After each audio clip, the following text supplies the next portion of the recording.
Good evening. It is 7 o'clock. We're going to start this session. So first of all, it's really nice to see this many people here in our gallery. I think last year we had a couple of people turn out. It's awesome to see all of you here. Thanks for being here. And thank you to everyone who is online and joining in. So we're looking forward to hearing your questions and feedback on the draft budget tonight. And important note, this is a draft. So Mr. Stewart will be providing more details on the budget process and the current draft, and you're welcome to ask any questions you have about what we do, what it costs, about the process. So I'm going to introduce you to the staff who are here tonight. I'm going to start on my left. This is Director of Corporate and Financial Services, Doug Stewart. Beside him is Ben Curry, Manager of Financial Services, and then Perry Schmidt, Parks Manager, and Sanat Bandera, Manager of Engineering Services. And then we're going to come over here to my right. We have Julie Rogers, Communications Manager, Carrie-Ann Paulson, the Executive Assistant, Jennifer Chamberlain, Admin Assistant for Corporate Services. And then at the table behind them, we have Darwin Kootenay, who is the Director of Engineering and Operations, and we have Tracy Corbett, Director of Planning and Development Services. So I'm going to turn it over to Doug Stewart. As we go through the evening, the staff are going to let me know, and I'll be coming around with a mic when there's an opportunity for questions. So, up to you, Doug.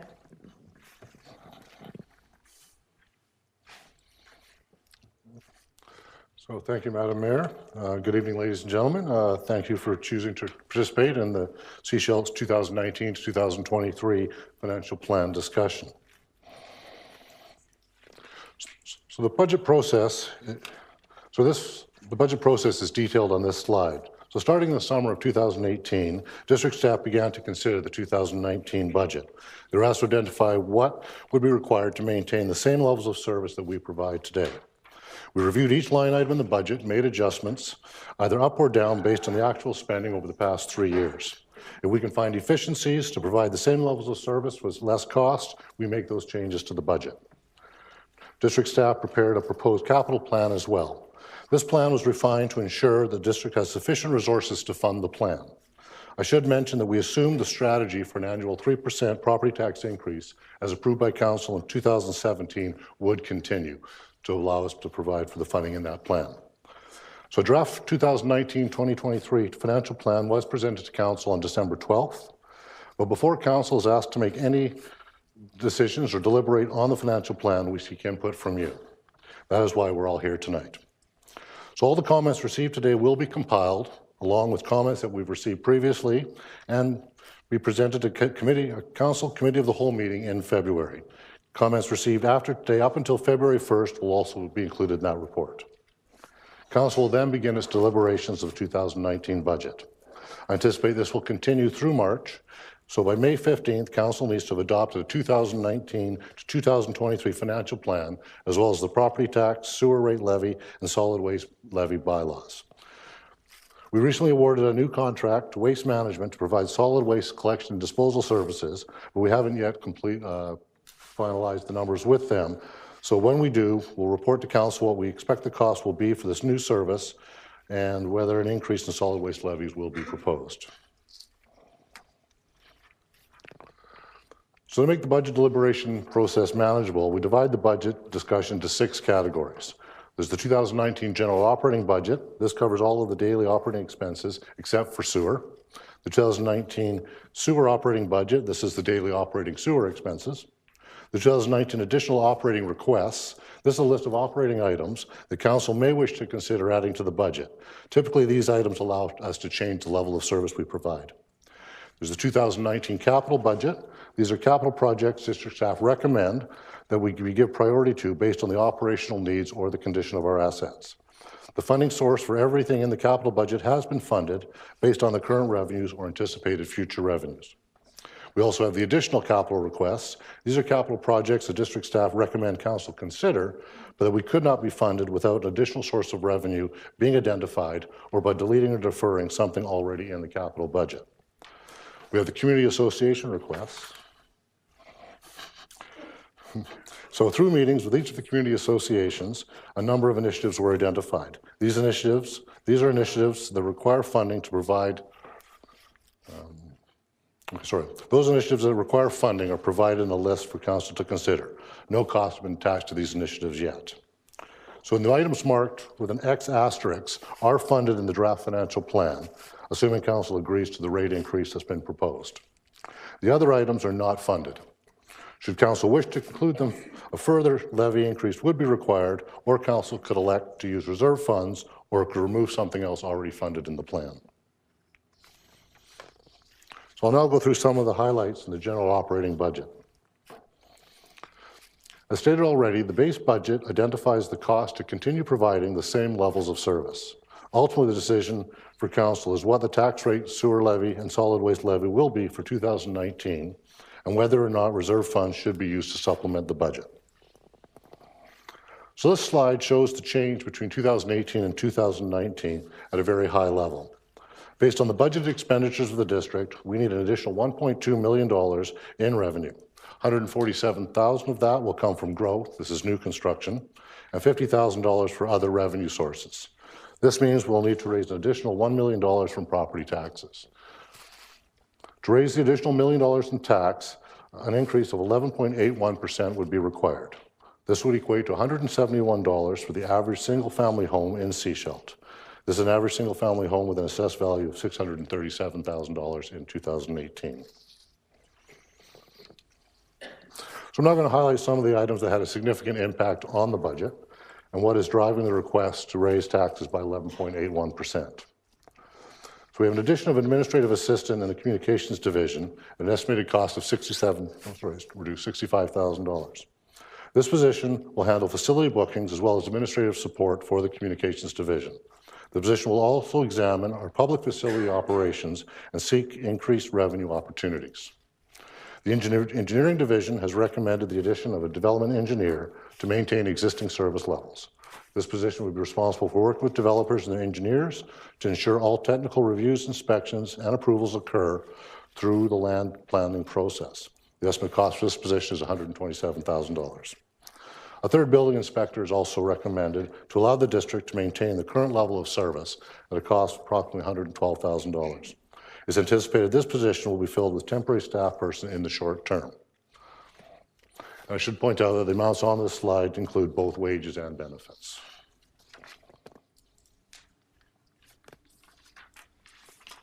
So salaries and benefits, the cost increase of $330,000 reflects the wage increases for the current wages based on the collective agreement with our unionized staff, as well as an expected increase for management staff, which is typically based on the Consumer Price Index. It's also the annualization of some full-time staff in parks and public works that were added in 2018, but only funded for half the year. With the RCMP contract increase of $80,000, this provides funding based on the number of members authorized for the district. The district currently contracts for 11 members. The cost per member from the district has increased from $122,000 to a little over $126,500 per member.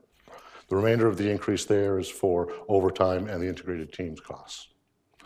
With planning consultants, it's anticipated that a number of planning initiatives will be undertaken over the next few years.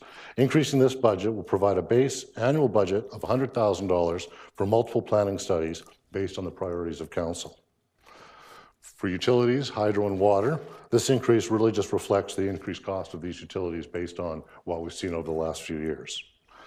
Debt servicing costs, this is going up because we purchased a backhoe last year using short-term debt, and so this addition is included into the budget there.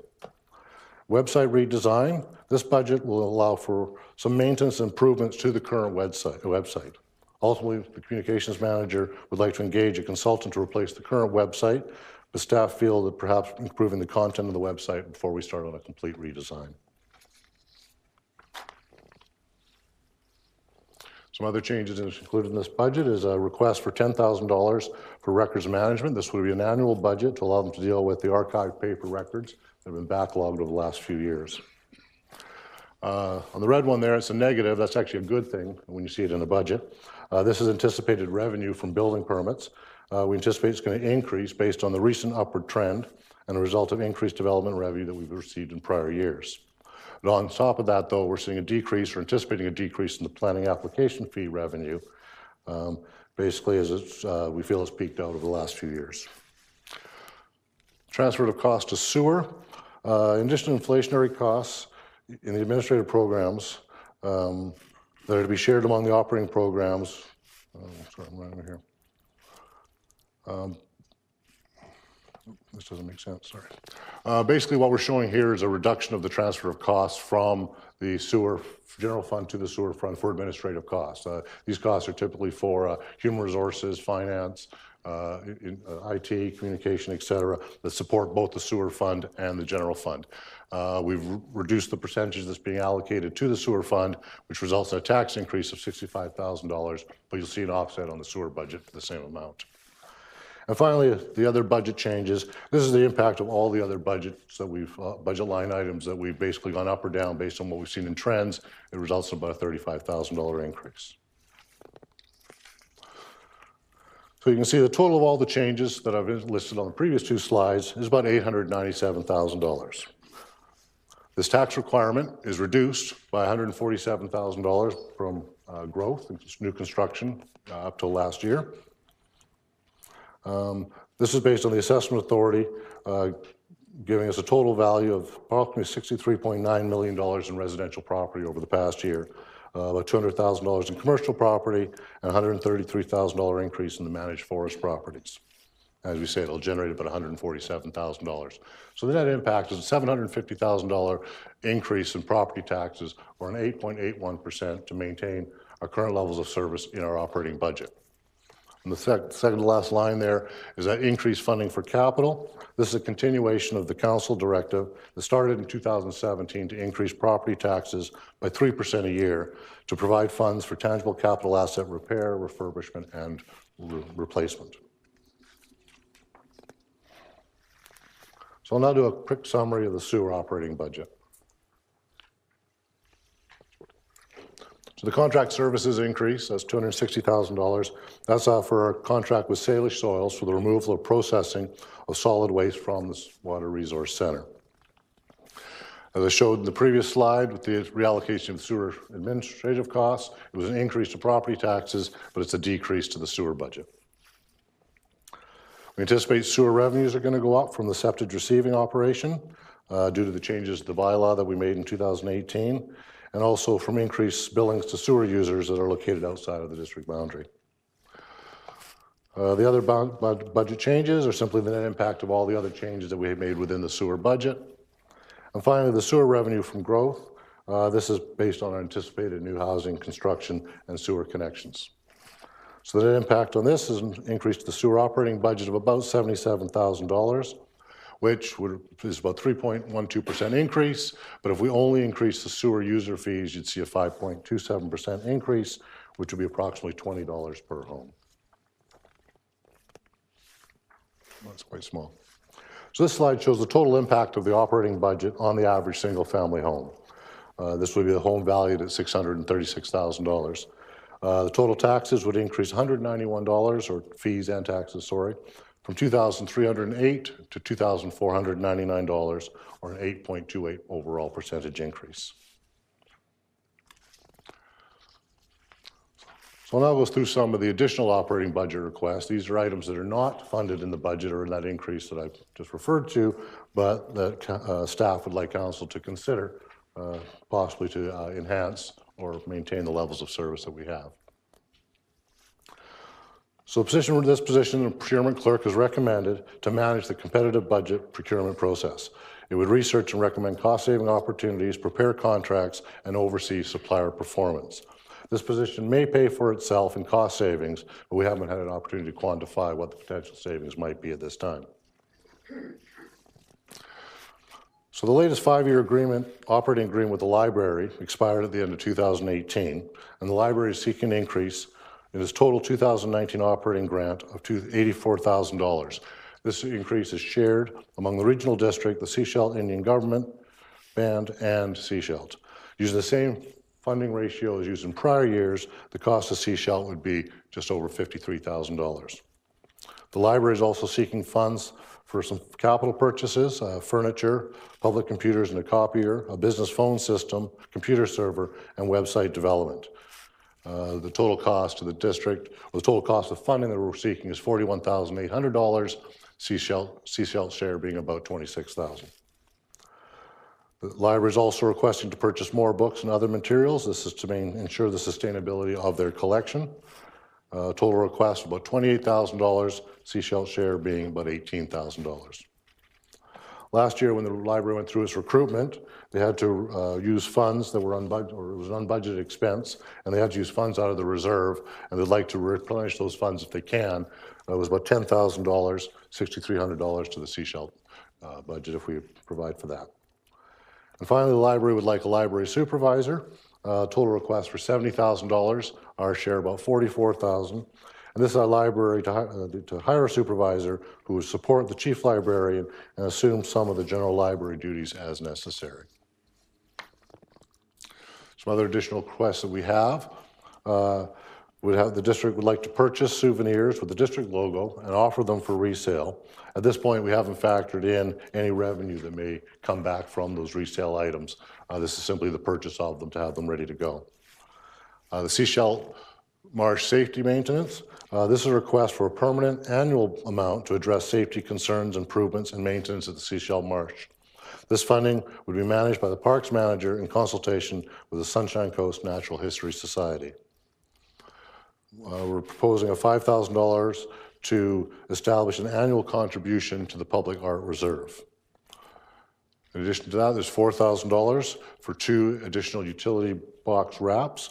This is to supplement what we've been getting from BC Hydro with the cost-sharing program by adding 2 more boxes in addition to what they've typically provided for us.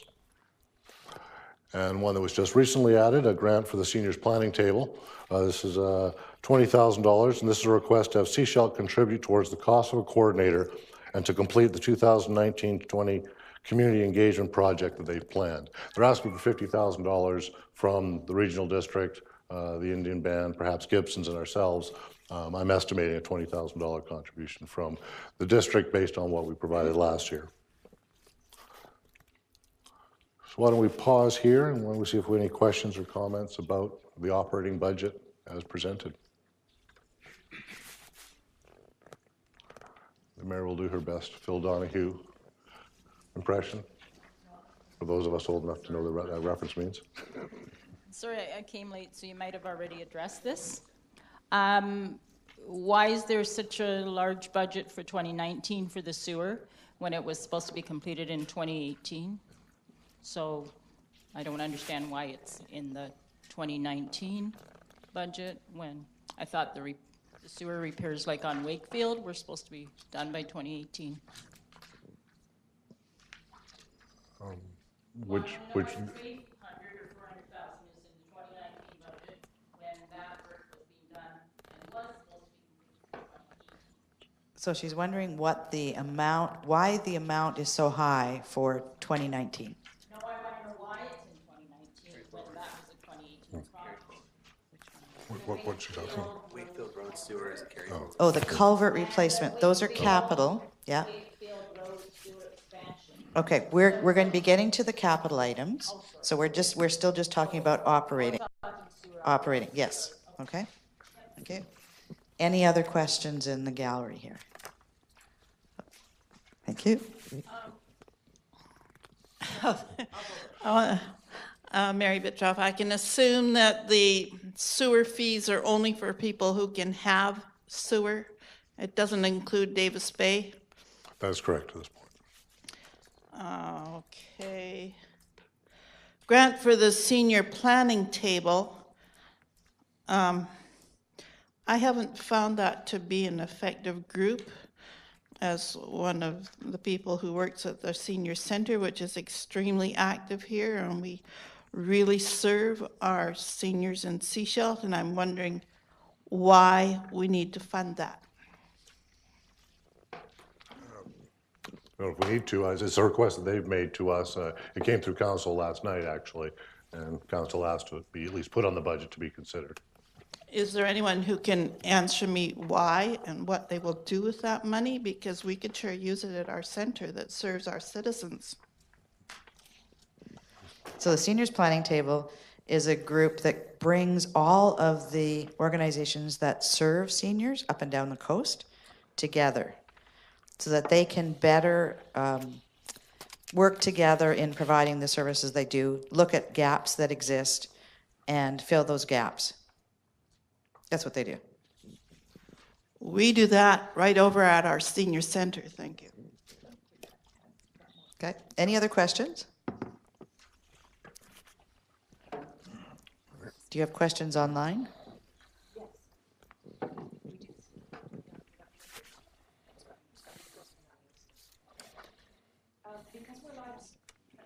Press the button. There we go. Because we're live streaming, we have people who are tweeting us questions and emailing us questions throughout the meeting. So we'll put them up on the screen as those questions come in. And this one is, I read the draft operating budget program details. I'm wondering why we need 3 more FTEs. That's full-time employee. Reading the document, there are FTE changes in many places which indicate to me that there's more that we do not know about.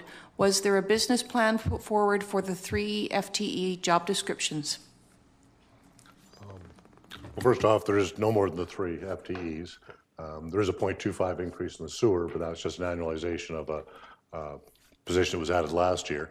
So it is 3 FTEs, and yes, we do have business cases. We actually haven't put them online yet, but we do have them. They will be provided to council to justify or explain what we're looking for.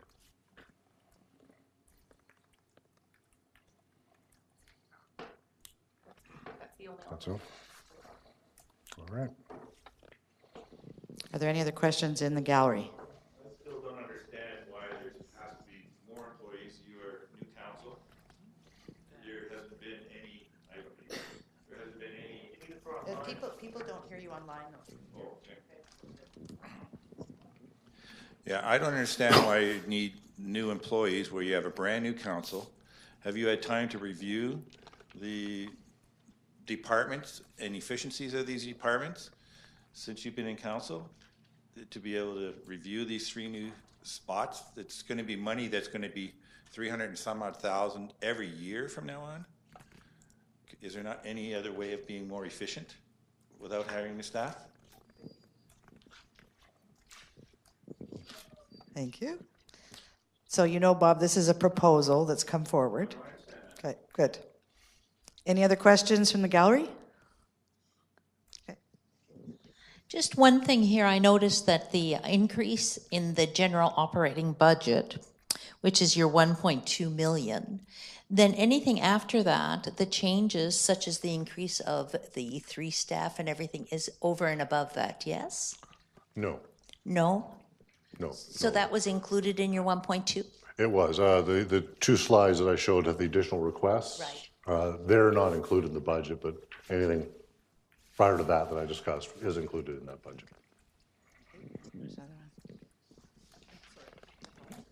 I'd like to see the library as getting sustainable funding. They shouldn't have to be on here every year begging for money.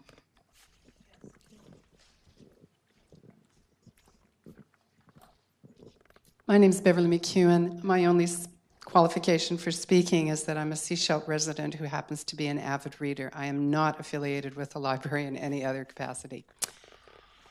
The only reason I'm here tonight, like everybody else who's sitting here tonight, wishing they probably had not chosen to do that at this hour, is that by accident, I went in not deliberately, but by accident discovered that the adult program for the library was canceled due to budgetary concerns and restrictions.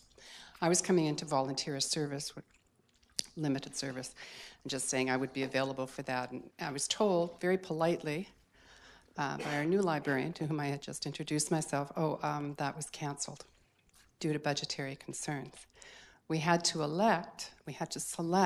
choose, because of, I believe, our mandate, between the children's program, and the children's programmer had left in May, and the adult program. In a lovely area such as ours, where a library is more than the books that they lend or the technological services that they provide, but is also as we all in this room, I'm sure, appreciate, especially those elected officials, a haven, a source of community inspiration, a building device, and in an era where division and derision are becoming all too common, it is a uniting force. And seeing, I've only lived here for 6 years, seeing what budgetary constraints, and as you so aptly put, annual budgetary requirements to stand and need people like me to stand up and speak, I think is totally unnecessary.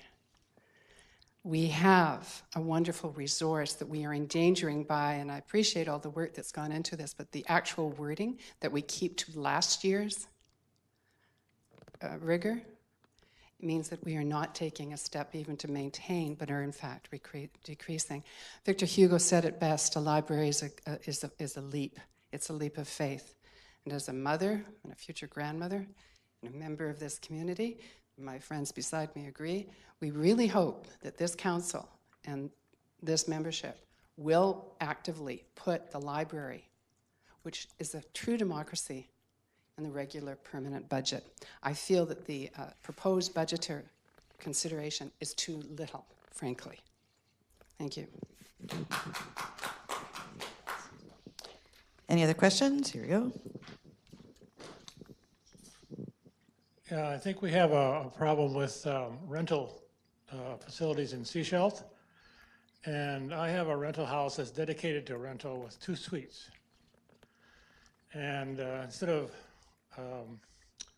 $4,000 or $3,000, I'm paying, no, instead of $4,000, I'm paying $5,000 because I don't live in this rental house, which is dedicated to rental. I think if a house is dedicated completely to rental, it should be a lower tax on that house, because I think that's one way to increase possibly rentals in Sechelt. We need workers in Sechelt. We don't have enough rental space. I have lineups about 30 people deep when a suite comes up for rent. And I think we need to encourage rentals and by taking that tax off. I should point out on that, under legislation, we can't charge a different tax levy for different types of residential properties. The BC Assessment Authority identifies properties by class. There's a residential, utilities, commercial, light industrial, heavy industrial, farmland, et cetera. But we have to charge the same levy for each of those classes. So we're actually not allowed to charge a different levy for rentals versus people who live in homes. Any other questions? Thank you. And do you have any others online? All right.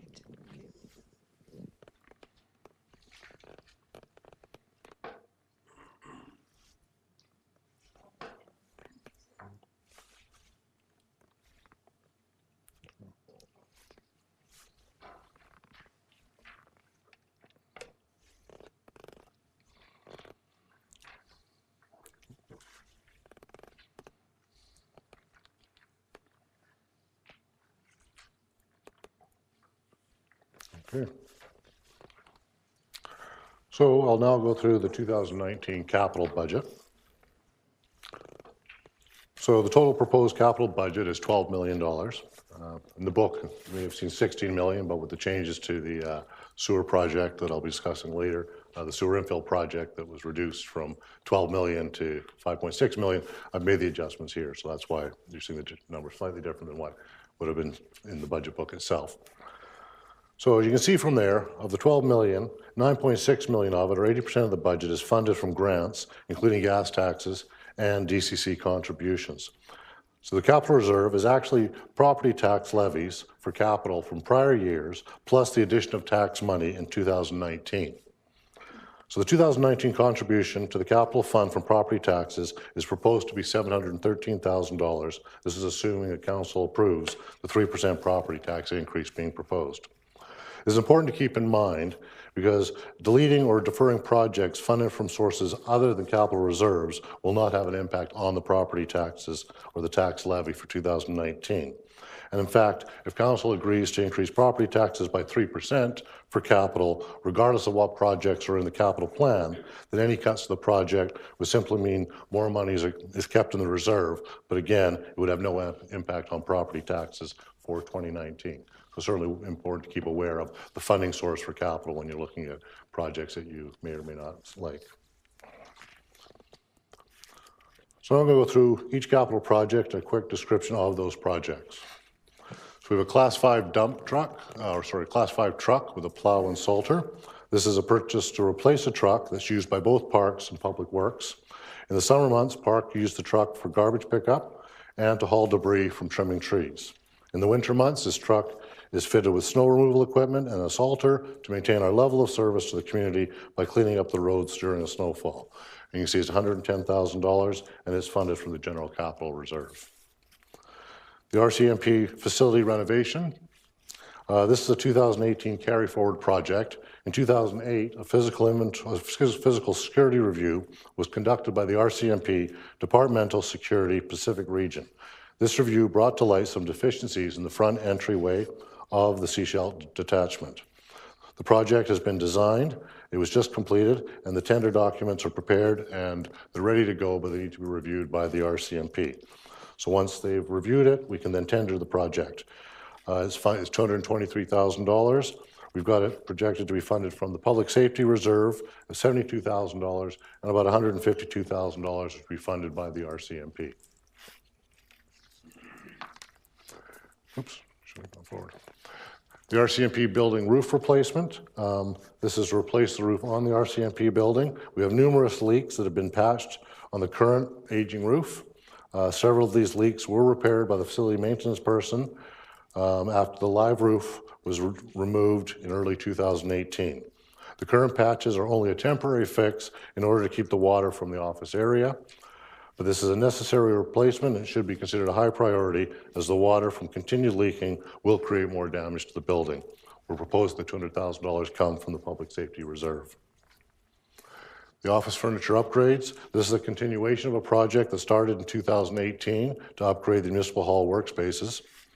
Phase 2 would include replacing the planning, engineering, and building inspectors' workspaces, as well as creating new workstations through a better use of the space up in the Municipal Hall.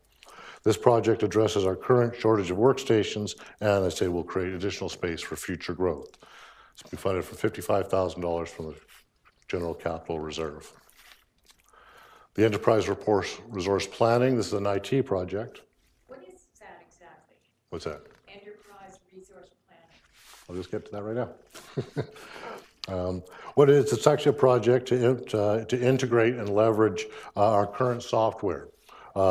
It basically takes our on-base software, which is records management, VADM, which is our financial system, Dayforce, what we use for payroll, ArcGIS, which is our geographical information system and mapping systems, CityWorks, which we use for asset management, permits and licensing, and our web content management system.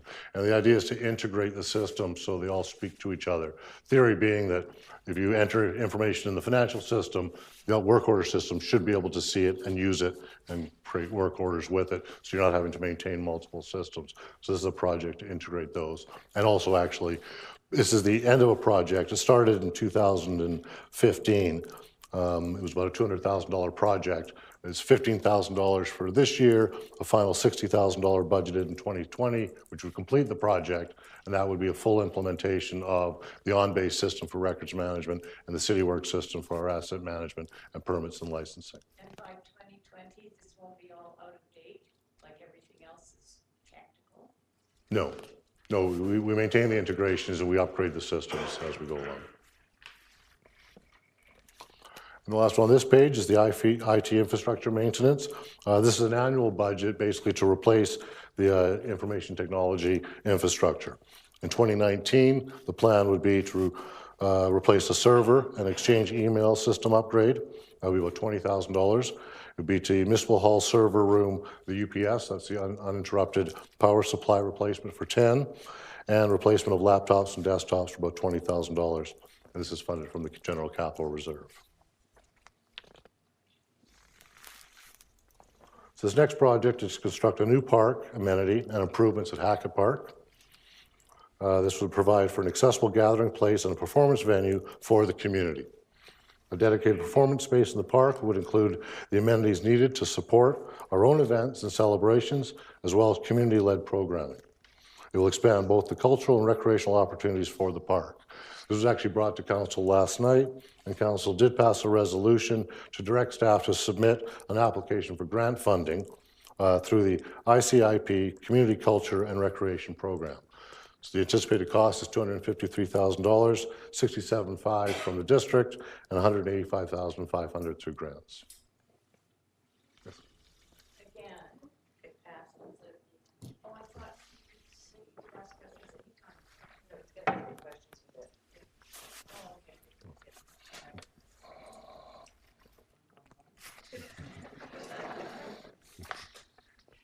okay. Oops, I jump ahead again.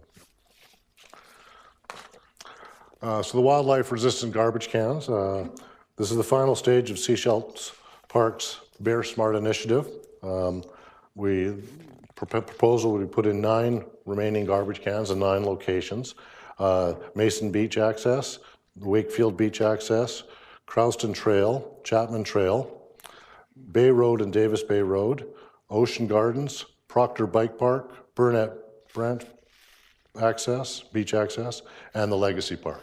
The cost of $18,000 to put in those 9 bear-resistant cans. And the Eptide Dog Park, project for $100,000. This project would see the completion of the district's first dog park. It's a 1-acre site and would require a 6-foot-high perimeter fence with double gated entry to keep dogs from escaping and to facilitate wheelchair access. The site would include a dog water fountain, benches, picnic table, a covered shelter, grassy field, treat area for shade, wildlife-resistant garbage cans, waste bag dispenser, and wash stations. And signs would be installed to specify park hours and rules.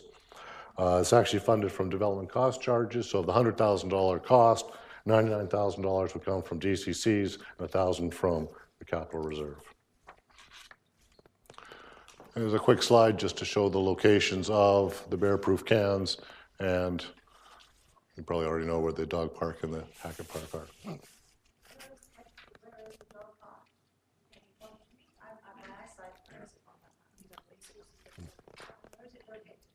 Okay. Oh, it's quite small. Okay. No. No.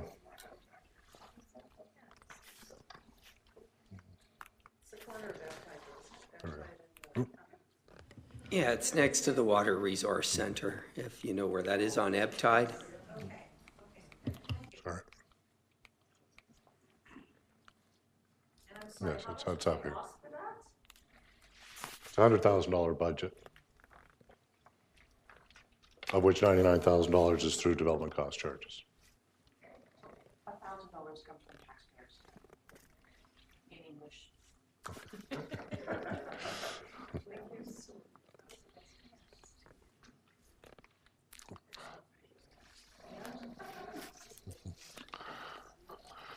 All right, so this project is for the construction of a new operations facility. The Parks and Public Works Department are currently set up in temporary portable trailers located on Dusty Road. The trailers do not provide sufficient space or amenities in order for the department to function effectively. The previous facility was located at the Eptide property on the location of the Water Resource Center. So the district has some money in reserves to fund a portion of the project, but borrowing will be required to fund the remainder. So the 2020 budget actually includes $3.7 million for the construction of the building, but this estimate may change once the new design is completed and approved by council.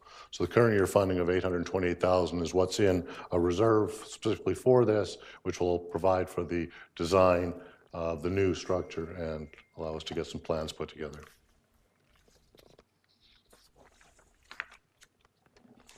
So the Suncoaster Trail Phase 2. Repeat that. Did you say it's going to cost you almost $1 million to design a $3 million building? No, it's just we budgeted for the full amount that we had in the reserve. It won't cost that much. It may allow for some groundbreaking this year as well if council gives us the authority to move ahead. But it won't move ahead until a loan authorization bylaw is adopted anyway.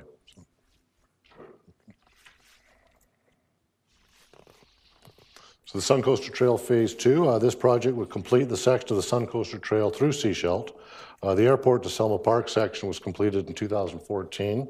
The second phase would involve connecting the section from the airport to the eastern border where the SCRD and the District of Seashelt meet. This would define the route from Selma Park through the village to West Seashelt. And it would connect up with the SCRD trail section at the West Seashelt Trail Matrix. I should point out that we only received $25,000 in grant funding. The budget book, we had hoped to get $100,000, but we did not get that. We did accept the $25,000. So the contribution now, as opposed to what the book says, would be $25,000 in grant funding, $112,500 from gas tax reserves, and $112,000 from development cost charges. So the Trail Avenue Capital Project is required. Oh, I jumped over one. Sorry. So this is the Trail Bay waterfront. This is from Trail to Ocean Avenue. This project includes a sidewalk, landscaping, and irrigation along the waterfront. It goes from Trail Avenue turnaround to the Ocean Avenue turnaround. The sidewalk would match up with the existing sidewalk from Trail to Inlet Avenue. We'd also pave the lane behind the frontage homes to provide those residences with access. The project will include public consultation for the Boulevard Road closure. And again, this project is $570,000, of which most of it's funded from development cost charges, $564,000, and 1% or $5,700 from the general capital reserve. So the Trail Avenue Capital Project is required due to current safety issues on this road corridor. The project will benefit the current Seashell residents and accommodate future growth. The proposed road design will include features to promote active transportation for the residents of West Porpoise Bay and Seashell as a whole. Additionally, these upgrades will benefit all drivers by making this roadway safer. So the entire initiative actually consists of 4 projects. There's the Trail Avenue realignment. The construction is phase 1. So this project is actually carried over from 2018. So these road improvements would include new access to the Trail Bay Mall, multiple intersections, including Trail at Cowrie, realigned ebb tide intersection and Trail Avenue, a proposed turning lane at Neptune Street, and a full-depth road reclamation and restoration to the end of the entire works. The project would also include a separate multi-use pathway for cycling and pedestrians in order to provide an efficient and safe transportation system. And most of this project, again, 99% of it is funded from development cost charges, so that's $2.47 million and about $25,000 from the general capital reserve. The next one is the phase 2 of the road construction. This will go from Anchor to Turnstone. It would basically be a continuation of the work past Ebb Tide Street, which is where phase 1 would end. In addition to the road construction, it would also require some storm sewer construction, and it's best to get this work done once you've got the road open and you're placing the road rather than waiting to get it done. And we have significant storm works to underground the existing ditch and to provide enough room for the road works. The Trail Avenue construction will depend on these proposed storm works. And it's a $250,000 cost. And again, 99% of it is funded from development cost charges. And finally, phase 2, actually I have those opposite, of $450 and $250 for the storm lines, again, 99% of it funded from development cost charges. And there's just a map to show you where the Trail Avenue starts at Cowrie Street and ends just past Turnstone.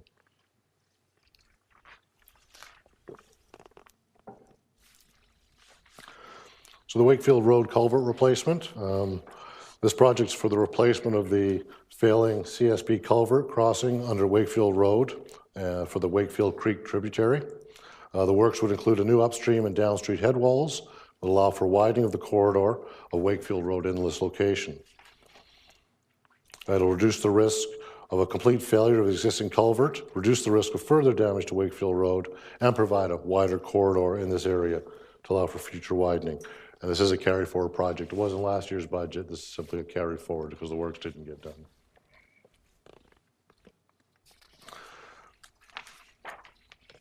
So the paving program, this is a continuation of the paving program that was recommended in the McElhaney report from 2015. Staff this year recommend completing the paving of Mason Road. This is the continuation of a project from 2016. We basically to get the road completely finished and the entire restoration of the road for $350,000. And it's funded, proposed funding is from the gas tax reserve. How far up Mason Road are you gonna pave? Seth, can you answer that?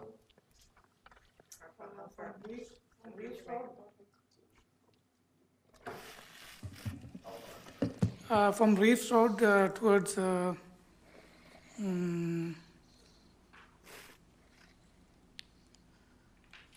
can tell that land it's about nearly half a kilometer.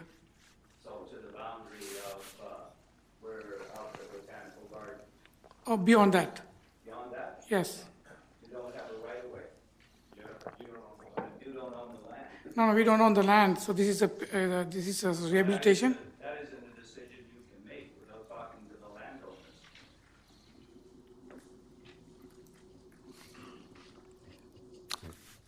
It's something that should be settled. Mason Road is private land at the top end.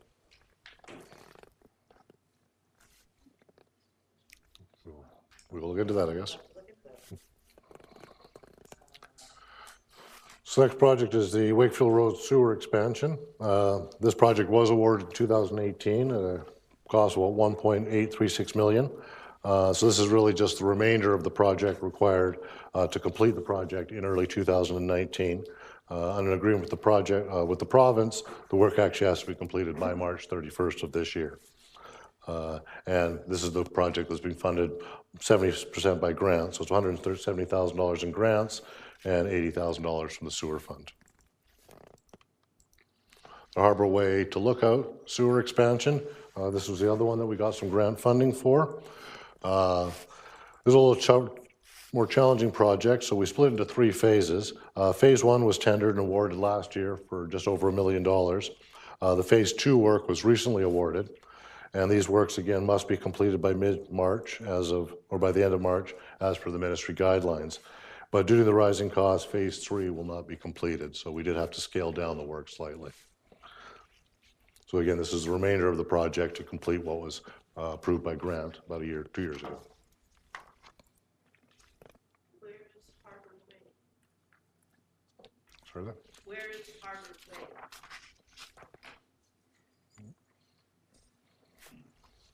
Is it at the top?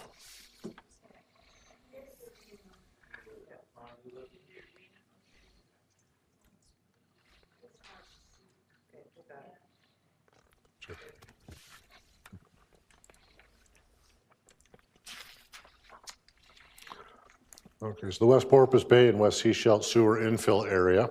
So this is a project to extend the sewer collection system to the infill areas in West Porpoise Bay and West Sechelt. At the council meeting last night, council actually authorized the application of a grant to fund 90% of this project. The scope of the project has been reduced from what was originally planned and included in the budget book that was distributed in December. So the original plan was for about $12.5 million. Work to be constructed over 3 years from 2019 to 2021. The revised plan is less ambitious at $5.6 million project, and it'll be constructed over 4 years with construction starting in 2020 and completing in 2023. So the $100,000 here is what will be spent for some design costs. With 90% funding and grants, $10,000 of it would come from the sewer reserve. And some other small budgets within the sewer for capital. This is the centrifuge spare parts. This is a request for spare parts for the centrifuge. It includes the parts required for up to 12,000 hours of service. The centrifuge is a critical piece of equipment, and the parts are actually specialty items that actually must be imported from France. So the idea is to best to have them on site to make sure we can keep this system running. Are the goods ones that are up behind, like on the way to the garbage dump, somewhere up here? Is that what that means? Yes, up Dusty Road. So the filter test bath for $18,000. This is to purchase a test bath. It's used to determine the integrity of the membrane filters. It's used to locate holes in the filters. They do form over time, and it's to assist in repairing and plugging the holes. So due to the nature of the process, membranes actually do develop holes, and they tend to get larger if they're not repaired. We know there are some current holes in the membranes and the filters of the World Resource Center, and as they get larger, fine particles escape through them and increase the turbidity. So the test bath is an essential tool to test the integrity of the filters and to repair deficiencies. $18,000 from the Sewer Capital Reserve. The removal of solids from the lagoons, this is up at Dusty Road.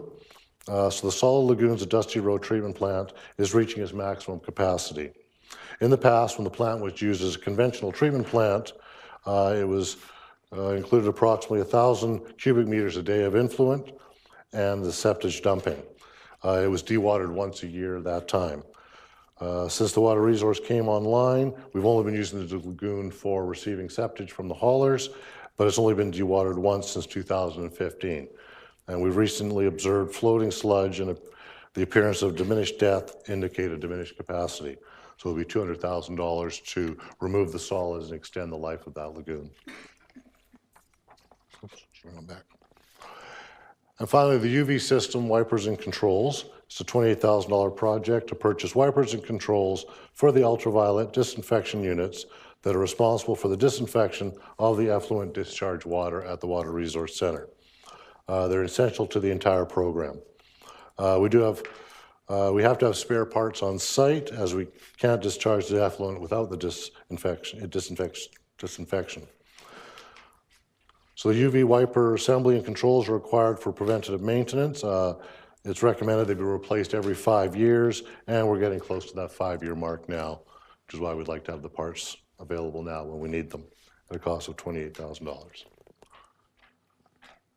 Okay, why don't we stop here again and see if we have any questions about the capital budget. Again, this is what's included in the plan as recommended by district staff.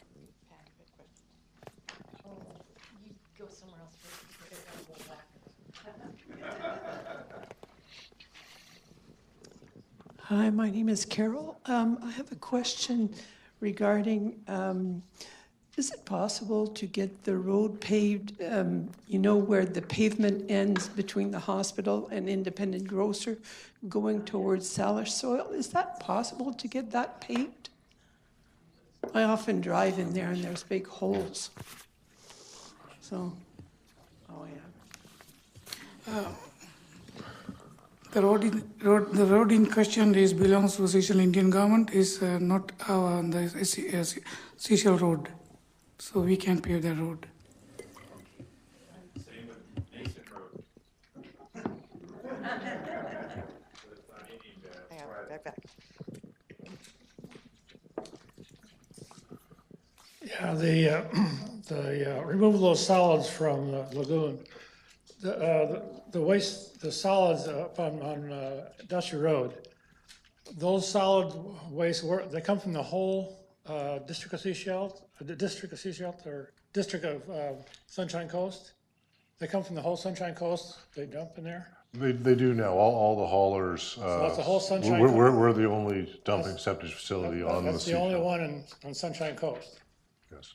So everybody takes their sewage to Seychelles. Seychelles always been a garbage dump for the coast. For 70 years, it has. Yes, but we do charge the haulers for dumping, so that part of that revenue that we get in the sewer fund comes from what the haulers bring in.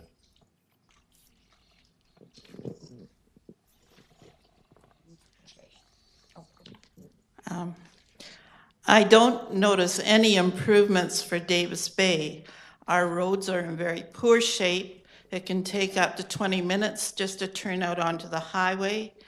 The traffic speeds through where the beach area is. It's very unsafe. We don't have correct signage.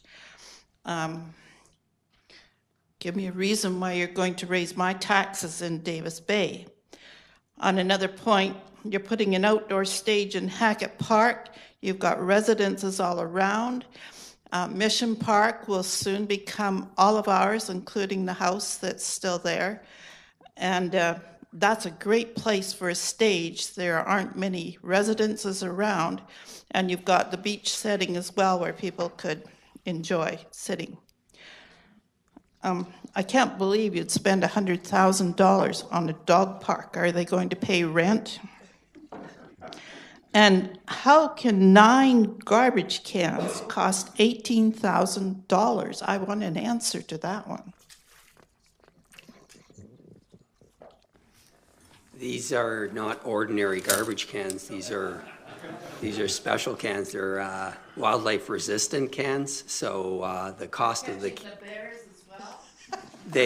They're bear resistant, exactly, and bulletproof. These things we've had the early ones that we put out 20 years ago still look almost brand new. So they're going to last an extremely long time, and the whole point of them is that they're bear resistant. The reason they cost that much is it's $1,200 for the can, another $200 in transportation, and then $600 to install on a pad. They have to be bolted down, or the bear will take the can and push it over and manage to open the door, because they're pretty smart animals. So I know they're expensive. So when people ask me for a garbage can in their area, and I say, well, actually, if I can go back a step there, they ask for doggy bags in their area. If they ask for doggy bags, well, then you're going to have a garbage can, and that garbage can, we realize now, has to be wildlife resistant. So it kind of just escalates, and it's expensive. So we're very cautious in adding more to any of our system. These are replacing existing cans out there that have had bear activity, and we want to avoid any interaction with the public, with wildlife. Okay. The traffic situation getting on the highway, I think it's the same at the end of Trail Bay here at Trail Avenue. And I know that the highways is a super government on the use of highways and how many they'll allow, but we're, I think, in a crisis situation for traffic getting out in Davis Bay, for traffic getting out onto Toredo, and for all the traffic mess that's at Wharf and Dolphin. And I don't see a lot of these improvements unless you tackle that one. And is there any solution?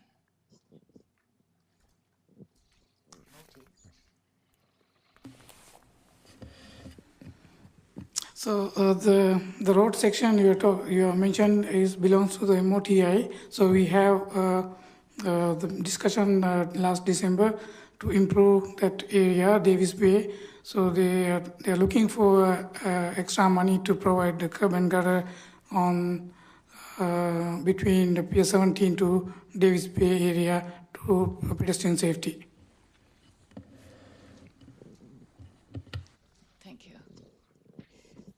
So you've got $253,000 for a stage at Hackett Park.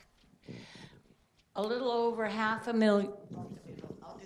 Okay, a little over $500,000 for what was it? What is it? Oh yeah, redoing the boulevard, which really should just be left alone. It is a nice, friendly, soft place. I saw 2 people in here nearly get whacked by a car while I was waiting for the doors to open. They screamed through here, and yet out there, even at night when there's no people, they just cruise along so slowly. But the amount, what's that, $700 and some thousand? That there's a stretch of road between Tillicum Road and maybe for about as long as that stretch that could use some work. And I would take you and all council and go in John's car and do the speed limit and don't change lanes. And then you come and tell me that you need to realign out there and irrigate and make paths or put a stage in Hackett Park where it's not going to get used in the winter. I'm sorry, I mean, that's a nice idea, but really, we could use some of this money for general fixing, not for pretty, you can put lipstick on a pig, but it's still a pig. And we took 3 years to get some pieces of the road in Tewanek fixed. First, they came along and did some cuts. 2 years later, they came along and sort of fixed them. But there's one stretch that's slumping off because it was built on rotten rock, and it's just caving off. And I'd like to see some money spent there and not and just leave what we have that's beautiful and pretty and soft and friendly. We don't need a stage. What are you going to do in the winter on a stage? I'm sorry. And there's quite a few other things here too, that the dog park. $100,000 for a dog park for how big of a dog are you taking in there? A 6 foot, what was it, 6 feet fence?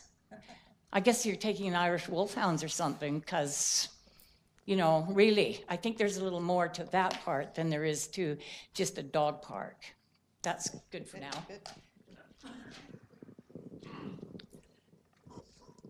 I'm interested in knowing why we need to spend $570,000 on paving the Trail Bay waterfront trail to Ocean. I walk along there all the time. It's paved. Why does it need more paving? Yeah. I mean, I walk down there and that path is already there. I do it every day practically. Staff want to comment on what the project is? This is a boulevard improvement between Trail Avenue and Ocean Avenue. So currently that area is with the traffic people walking, and this is very unsafe. So what we're proposing to close that the traffic for there and make it a one park with a multi-use pathway continuing in the front of the watermark towards Friendship Park. So we in trade-off we are going to pave the windward lane between Trail Avenue and Ocean Avenue. That's why the cost increase, and also we are going to provide parking on both ends, Trail Avenue and Ocean Avenue, including special need assistant people. So as I understand it, having beautiful weather this week and walking down there, the parking was totally blocked because everybody's down there enjoying it. Some people are like myself, older, and we want to enjoy that site, but we won't be able to park there in future? So there's going to be, we've heard this threat for several years, so you're going to take away the ability for us to park there. Okay, I follow you. I don't agree with it, but I follow you. Okay. I can see doing a lot of these things if you're having a zero increased budget. But when you're talking about 11% increased budget, it doesn't make sense. You got to cut back. Can I just clarify something for the capital budget? And Doug will correct me if I put this so simply that I actually completely bend it out of proportion. The capital budget we're at like $12 million now. Most of that isn't coming from your taxes. Most of that is coming from grants and other sources. So when you say, oh my goodness, $100,000 for a dog park, yes, because that's what it costs. But what we're paying is kind of come out of our reserve account, and it's $1,000. So you're getting a dog park for $1,000. And so for a lot of these projects, you're looking at it and going, wow, that's an awful lot of money. Yes, but it's not impacting your tax increase. That's not where your tax increase is coming from. Most of the tax increase is coming from our everyday, our operating budget. The capital budget is very, very, very small impact on the tax increase. So when you're looking at the capital projects, if you don't like some of them, okay, well, we've got this money coming from development cost charges. We're eligible for these grants. If you don't want to pave that road, is there a different road you like to pave? So it's not, so it's a little bit more of an either or, not, well, maybe we could save some money if we got rid of these projects. No, your tax increase would be about the same. So did I say anything wrong? Okay. That was exactly my question, actually. I wanted to know, where did the monies come from for the development cost charges? Because oftentimes you'll say 99% of it is covered by. So where did that money come from? So an explanation of what development cost charges are. With new development in the district, anytime anyone subdivides a property, they have to provide development cost charge, which is meant to cover the cost of the growth that they're creating. So if someone takes one lot and creates 30 single-family homes, they're going to put impact on our services. So the development cost charges are meant to cover the cost of that growth. So they cover roads, drainage, sewer, water, which gets passed on to the regional district, and park infrastructure. So any development, and it's a fixed fee, about $20,000 per lot, and that money comes in, and it can only be used for projects that are identified in the development cost charge bylaw. So, which is the one area that Julie didn't quite get right. If you don't like the work being done on one road, we can move it to another. That's actually not true. Development cost charges can only be used on arterial and collector roads as defined in the development cost charge, which were predefined based on where the growth was going to be and the impact would be. So we're actually kind of restricted as to what we can do with that money. I appreciate the comment that the increases in our asset base are not funded by the capital budget, but the ongoing maintenance, once those facilities are built for years and years into the future, are funded by our capital budget. And we have to be cognizant of that. That's why we're facing some of the increases that you're proposing.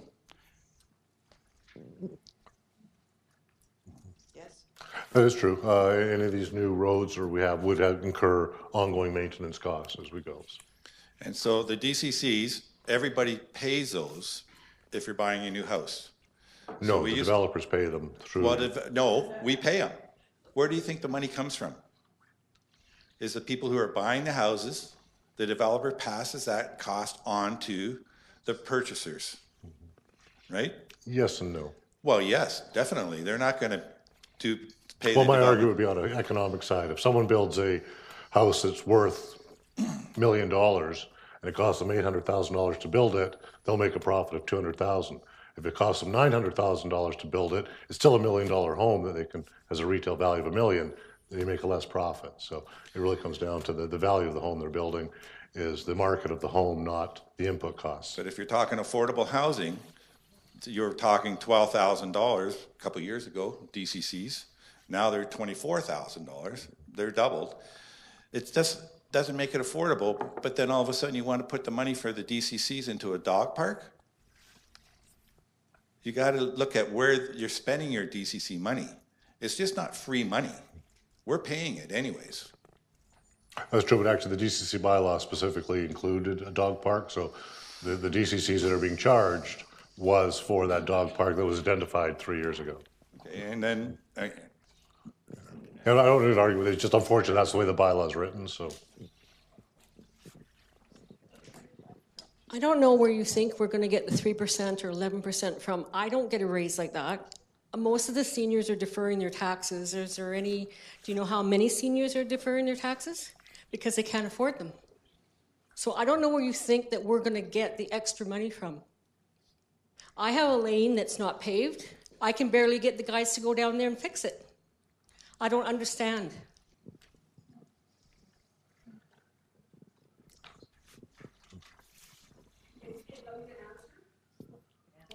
Sorry?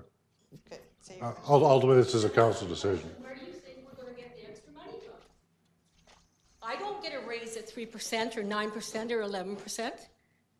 So where do you think the extra money's coming from? And the seniors, they're on pensions. Where do you think the extra money's coming from? Most of them are deferring their taxes.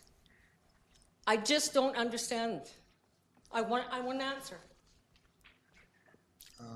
I guess my answer is the budget we proposed is what we believe it would cost to provide the level of service that council has asked us to provide. So the decision for council would be to change the level of service and we could reduce the tax burden. Okay, so one of the things that we'd like you to tell council is what amount of tax increase would you like? Okay, no tax increase. Okay, got it. Okay. This is a draft. That's why we're bringing it now. It's a draft budget. We don't think people can afford that kind of tax increase. That's why we're bringing it to you, so you can tell us. And you're saying 0. We heard you. Thank you. Okay. That's on. It's for Mr. Bandura. You seem to be able to spend lots of money on paving and stuff like that, and I concur with the lady behind me that you've forgotten about Davis Bay. we have an intersection at Laurel and the Bay Road that if you don't slow right down, you're going to end up like the General Lee on the Dukes of Hazzard, because then it'll send you right into the ocean. Not a few months ago, you put a road monitoring, traffic monitoring device on Bay Road, and I'd like to know how much that cost to put there, what the results were, and what you've done with the information.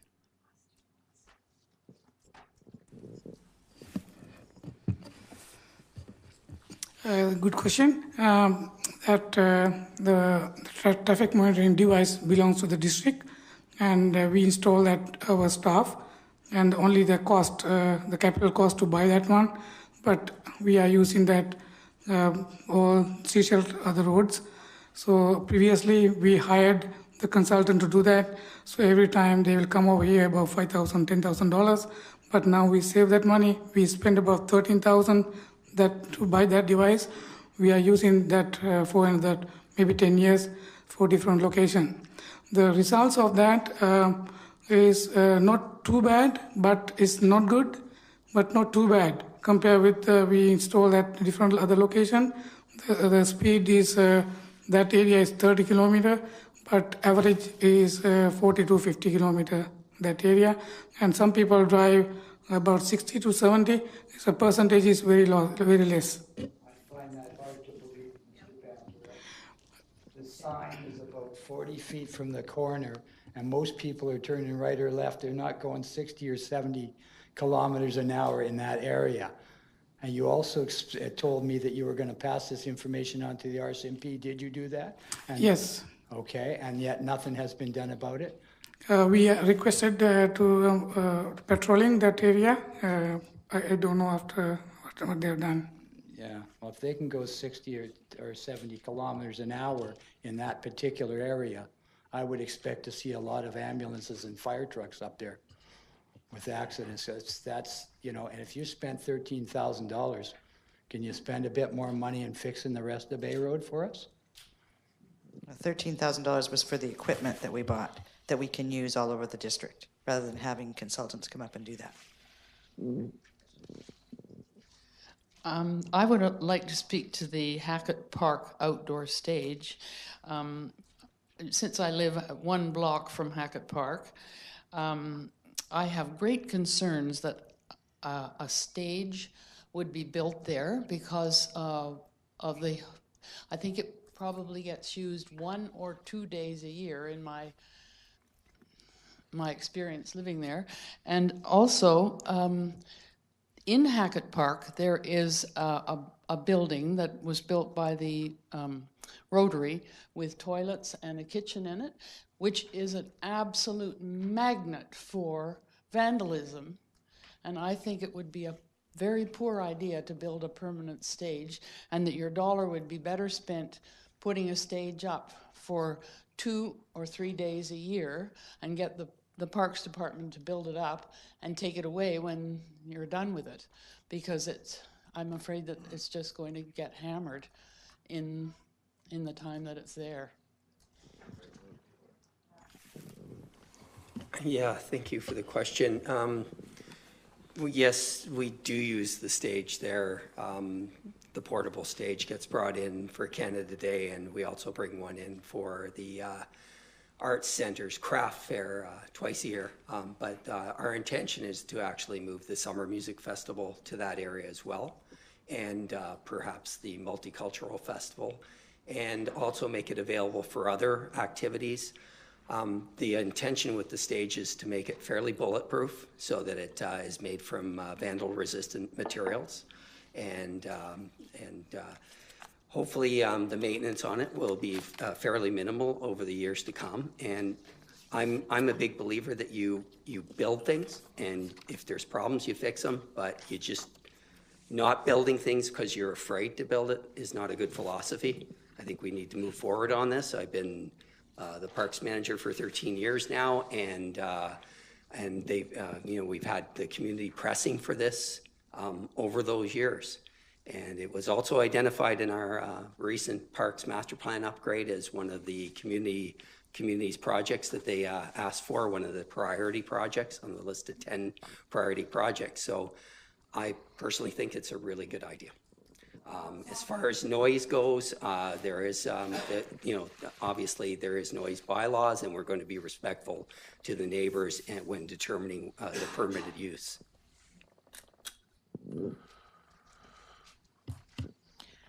I'd like to come back to development costs as someone who has property and attempted to come up with a subdivision plan where I could put affordable housing. I would have had to pay $442,000 for what the district wanted. Forget it. If we've got such a bank of development cost money, then this council should look at halving development cost charges and use it what you have just to maintain the services like our roads, and not put it into all of these capital projects until you get on top of things. Thank you. Any other questions? Let's go back here first. In Davis Bay, when I first came to Davis Bay, I felt that we should have signs on all the roads that these roads double as sidewalks. There should be signs that say to the people that come from Vancouver, these roads double as sidewalks, because there are no sidewalks in the old part of Davis Bay. Zero.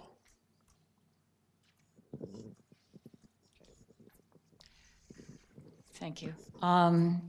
The Public Works and Parks building, do you have a plan of what that's going to look like? Is it the old plan that was, defeated, wasn't it? Okay, because we started calling it the spa, the workplace spa, a reception room where no public goes, double lunchrooms and bays where you don't have a mechanic, and that's almost $1 million that you've got here. I'd kind of like to see some plans before you even talk about that. I mean, nobody's really there. The public doesn't go there. It's a workplace. Now, I'm not saying it has to be, made out of tin or something, but it should be pared down, and you can always add on. When people buy houses when they're young, they don't buy a mansion thinking of 30 to 40 years in the future. They buy small and add on, if they can afford to, after your property tax increases. Any other questions, comments?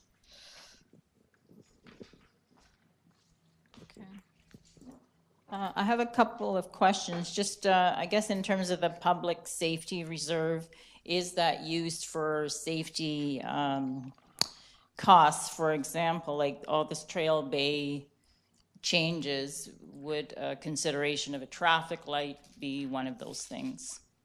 So that's my first question. The other thing is, why is the Suncoaster Trail being funded from the gas tax reserves? Shouldn't things be funded by appropriate sources? I can certainly answer that on the gas tax one first. Gas tax reserves are restricted from what we get. They have to be used for pedestrian improvements, basically things that have a positive environmental impact. And trails and walkways are considered positive environmental impact. So these are things that actually qualify for the gas tax, which is why we choose to use the gas tax for those funds as opposed to using tax money. As far as the public safety reserve goes, that's really just earmarked money that, based on the policy council, has years ago had said to put it aside. It's essentially savings from the RCMP budget. When with the RCMP, we budget for 11 officers, but if they only have 10 and a half because of shift people coming and going, we only pay for the number of officers we have in a given year. So those savings were put into a public safety reserve. So we've typically been using them for improvements to the workplace of the RCMP. So that's what we've been using it for up to this point. The gas tax is kind of a federal tax, is that, or BC? It's a BC tax. It's federal. Is that called the carbon tax? No, the carbon tax is the provincial one, and that's the money we get, the taxes that we pay for our use on carbon fuel, we get back because we signed on to be carbon neutral eventually. So we get that money back. That's actually in a different reserve. The gas tax is specifically federal government money that comes to us through UBCM, but to us from the federal government. Okay, we're going to go to the online questions, and then we'll come back. There's 2 online questions. The first one is, can you please explain reserves? Isn't that your savings account that you're not supposed to spend? I'm going to say no. I've always viewed there's reserves and there's unappropriated surplus. The unappropriated surplus, that's really the savings account. That's the money that basically in a business it would be your retained earnings. It's essentially, you know, the money that you, at the end of the year, you have a little extra money. That's your surplus. Ideally, that should be a balance of about $1.2 million based on the government finance officer's recommendation of holding about 15% of your annual revenue in reserve for emergencies. So that's the general surplus. Reserves is really money that we've received either through a grant or through taxation that was earmarked for something, and perhaps it just didn't happen. Sometimes of a project off the reserves of the capital is we tax for the money one year, but we didn't get to the project. We don't want to re-tax for it, so we put it in reserve and use the money for what it was taxed for. Or with grant money, if it comes in, such as gas tax money, when it comes in, we put it in reserve, and then we pull it out to use on capital projects as they come along. So really, to me, reserves is the money. It's money that's earmarked for things, but should be spent on the items that are to be spent for. Ultimately, the surplus balance is the savings account. And the other question is, why is it necessary to realign Trail Avenue? It seems like a large chunk of money for something that doesn't seem like a priority.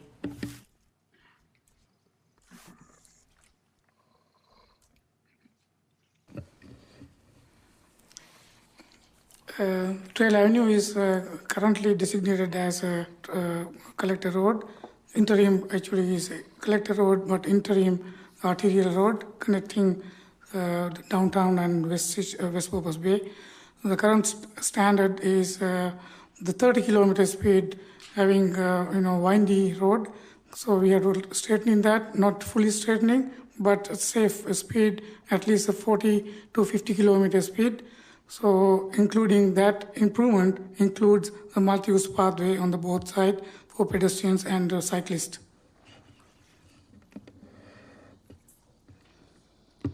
Okay, any questions? Did you have another question? Do you have another question? Just one clarification. The provincial carbon tax, that's a CO2 tax, right? Yes. Essentially, it's the tax that we pay for the use of natural Carbon gas. dioxide tax. Yes.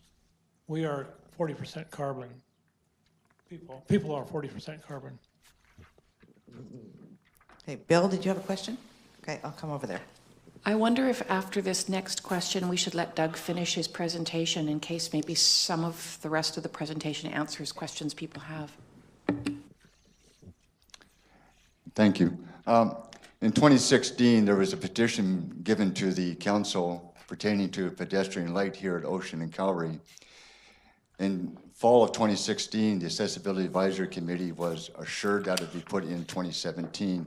In 2017, 3 staff members from directorship down to management told me that it'd be put in 2017. 2017 came and gone. 2018 has come and gone. And I still like to know when will we get a proper pedestrian light at the corner of Ocean and Calgary so people can cross that street in a very safe manner, no matter if they're pushing a stroller or my guide dog is crossing the street.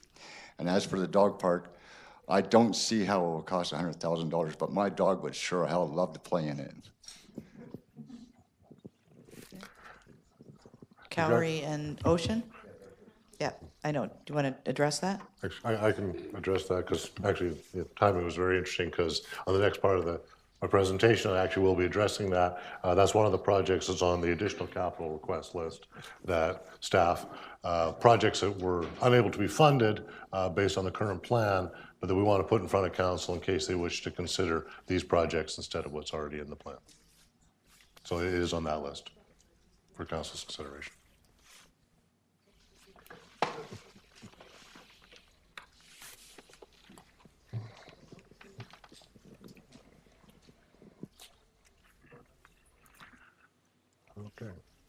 So as I said, next piece of this budget discussion is to look at the additional capital budgets.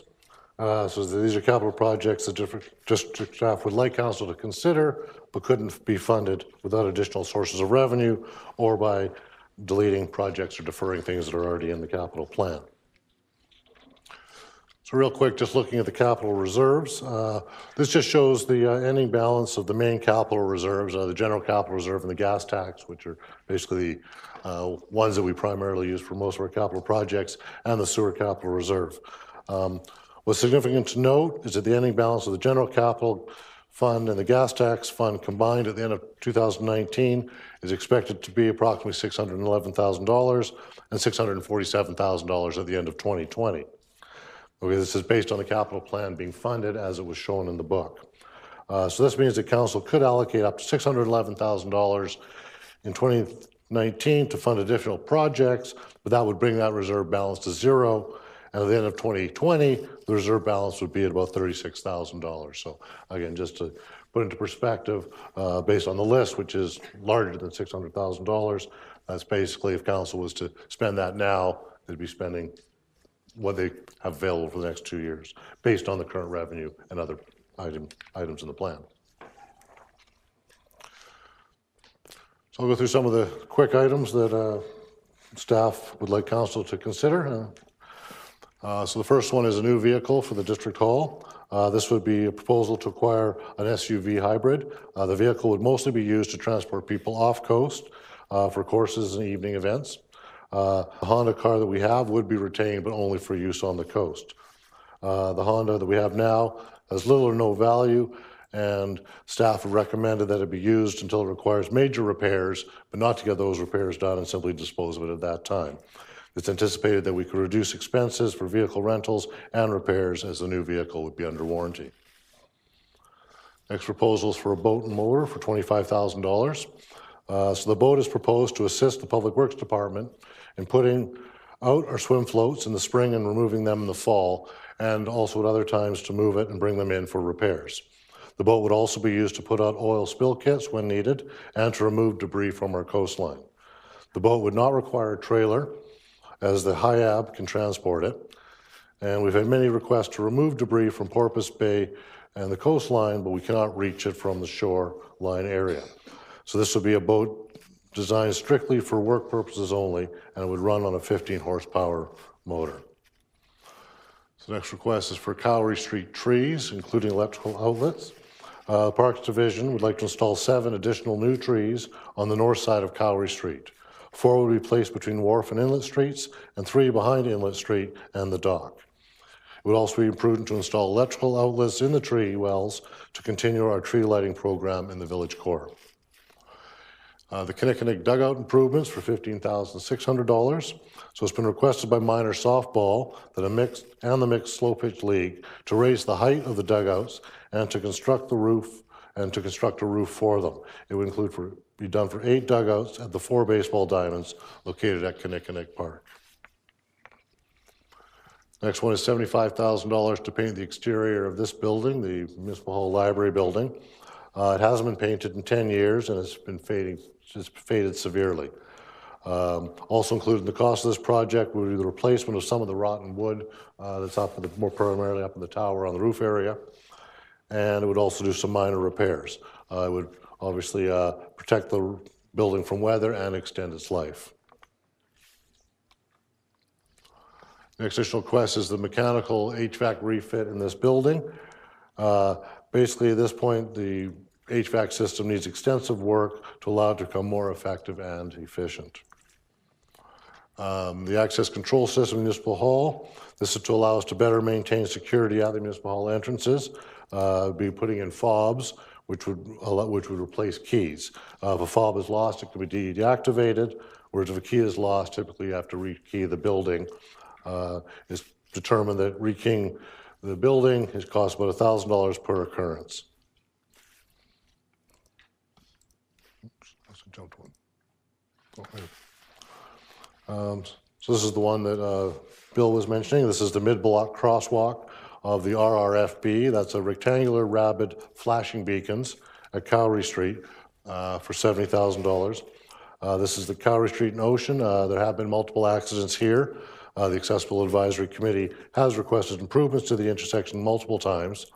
Both accidents actually involve people with mobility issues. So the installation of the pedestrian-activated rapid flashing beacons would improve the safety for pedestrians. We're also proposing a mid-block crosswalk RRFB on Norwest Bay Road. The Derby Road extension is being completed by a developer in 2019. This work does include a mid-block crosswalk at Derby Road and Norwest Bay intersection. It's expected that once the Derby connector is completed, we'll see a large pedestrian and vehicle traffic serving the local high school. Installation of a pedestrian-controlled RRFB would increase the safety level of the pedestrians and cyclists in this area, many of whom are school children headed to and from school. So part of the intersection improvement that the developer is doing actually includes the installation of the conduit and electrical wiring and the control for this RRFB system. And we also have a Wharf Avenue sidewalk upgrades. The district's in the process of completing the design of the western side of Wharf Avenue from Cowrie to Dolphin. These works would include redoing the parking and sidewalk along the west side of Wharf Avenue. Implementation of the design would improve the safety and walkability of this area of downtown and beautify the entrance to the downtown core.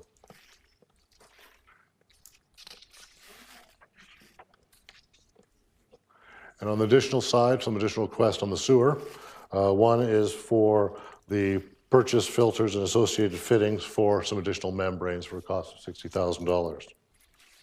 There's also a Trail Avenue sewer relocation from Cowrie to Toredo for $75,000. This is the sanitary sewer system along Trail Avenue. It currently takes a large detour. It runs about 400 linear meters, so this project would actually decrease the sewer length to about 110 linear meters, allowing for a shorter connection with less likelihood of problems. The septage receiver, this is to bring in a spare part for the septage receiver at the Dusty Road location. It's an essential piece of equipment. It prevents rocks, rags, and debris from entering and filling up the lagoons. And also on that septage receiver is a shelter for $55,000. This was to design a structure that would basically cover the currently exposed receiver. As right now, it's prone to freezing. It's rated to a -5 degrees Celsius scale. And when the equipment does freeze, data from the receiver can't be obtained, and it doesn't allow us to do properly billing the haulers when they bring in the septage from local areas.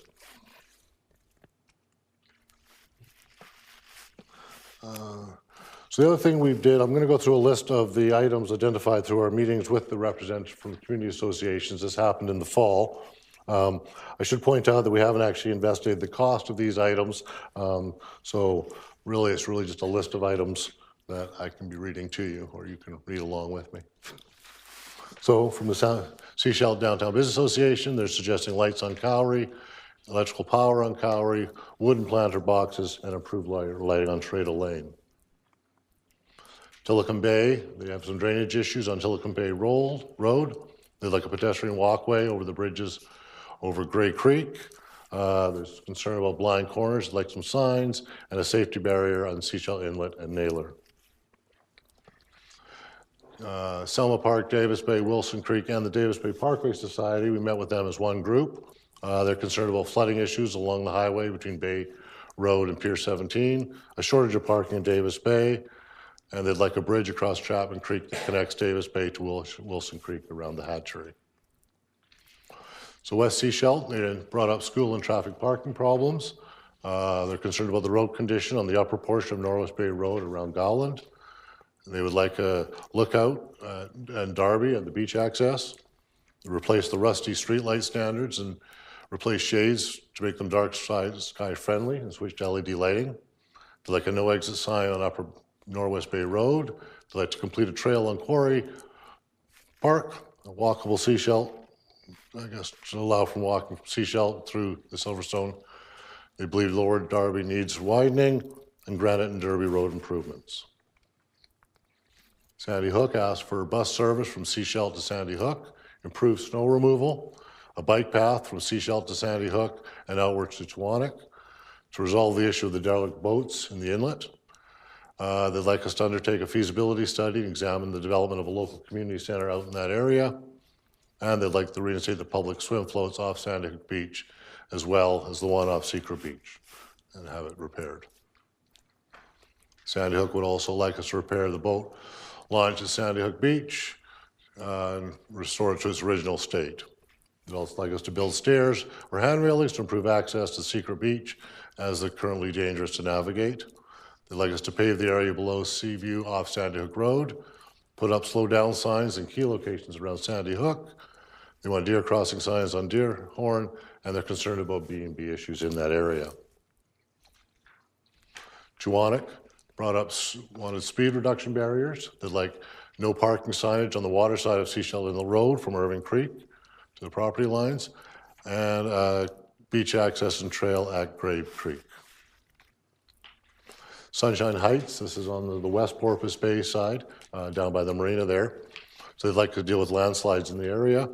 The sidewalks on Fairway, streetlight shade on North Gale, and to trim the blackberries that are growing on the Esplanade. In East Porpoise Bay, they'd like to complete the walking trail from Burnett Road to the Provincial Park, bike lanes to the Provincial Park, install rumble strips and large painted speed signs, install these 2 radar sensors, improve the condition of Seashell Inlet Road, and remove the sunken vessels from the inlet, Porpoise Bay. So that's all what the community associations asked for on top of what we're suggesting. And that's the budget as a whole. Okay, we'll start with the online questions. One of the questions is, isn't road work a provincial responsibility? Why are we paying for all of this road work? Actually, no. The province takes care of the provincial highways. So the highway through Highway 101 is the provincial responsibility. Any local collector arterial roads are the district's responsibility. Wasn't there a time about 12 or 13 years ago that the province did do arterial roads in municipalities? Am I wrong? The municipality can't take care of our own roads. The regional district can take care of our roads. Okay, so it's when Seashell became incorporated, we took over our roads. So the highway is Ministry of Transportation, and we are our own roads because we're a municipality. Okay. The next question is, the District of Seashell CFO stated that he expects this to be the last year of high tax increases. Can you explain why they will not be as high going forward? Essentially, I think we've finally caught up. When I first started, the budget actually had us drawing from reserves to actually maintain our current operations. Council in the last couple of years, increased taxes. We were able to get out of that, so we weren't using reserve money to fund our regular operations. We had a lot of deferred capital maintenance that was required. Basically, I think we've, with this last increase, we would be able to settle and get into a nice pattern. Really, we're only dealing with negotiated wage increases or general inflation. And finally, if the 3 proposed new district FTEs are not filled until after the budget is approved, which is March, April, it will be close to mid-year 2019. So is that factored into the costs and the tax impacts shown for 2019? Because you're only going to have to pay for them for like 3/4 of a year. That is true, and no, they're factored in right now or showing as full FTEs for the entire year. We could probably reduce the budget because of that reason. It would then imply that a tax increase would be built automatically into 2020 to annualize those positions.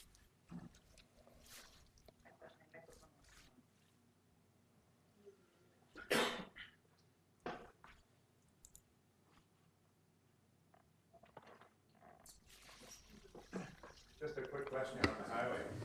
Does it end at, the highway end at the Wharf Street and then continues on when we get back out to West Seashell? No, it follows all the way through. So why are we paying for walking things across the highway? A trio, right? You just said dual. The trade is highways responsibility. Are you talking about those rapid, yes, one on over here? Davis Bay, we have one there. Yes. We pay on the other side, By the creek. by the creek. Did we pay for that one? No, it's a Ministry of Transportation design built on own. So are we putting them in on Torito here? That's not part of the budget now, but it's No, it's not. One is at Cowrie, or here Cowrie and Ocean. Other one is Nose Bay Road and Derby Road. Okay. Other questions? I'm going to be leaving shortly, and I've appreciated coming to this meeting. The one word that hasn't been mentioned, and I don't know who's responsible for it, is WATER. What's happening with our water? There's nothing here about monies being put aside to build a water tower or do anything else. So have you got any big plans for us? Actually, water is a regional district responsibility, so we have nothing to do with it.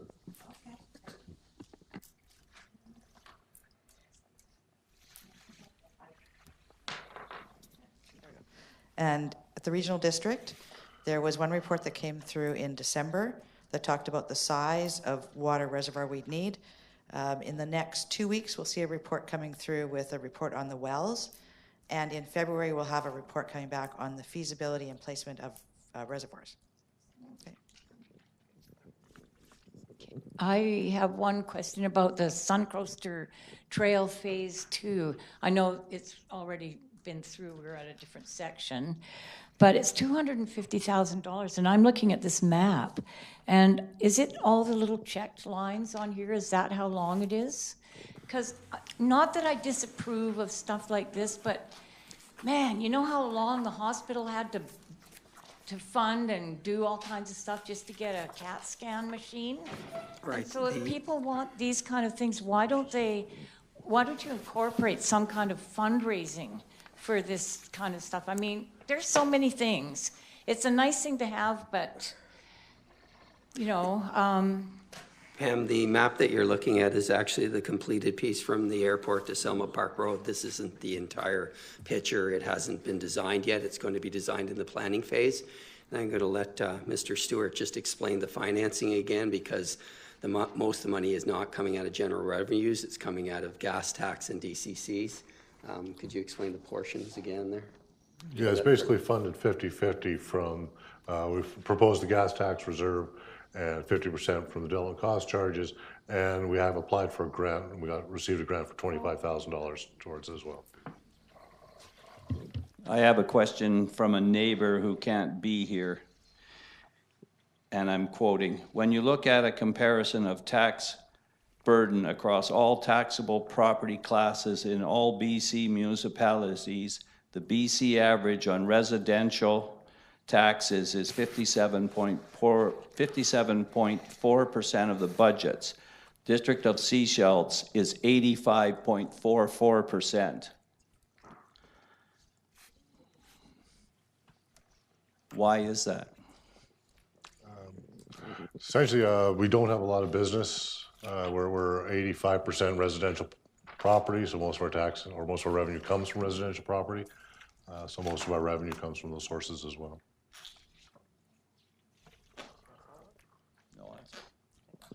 Any other questions? Okay. Did you have a question here, Bob? No, okay.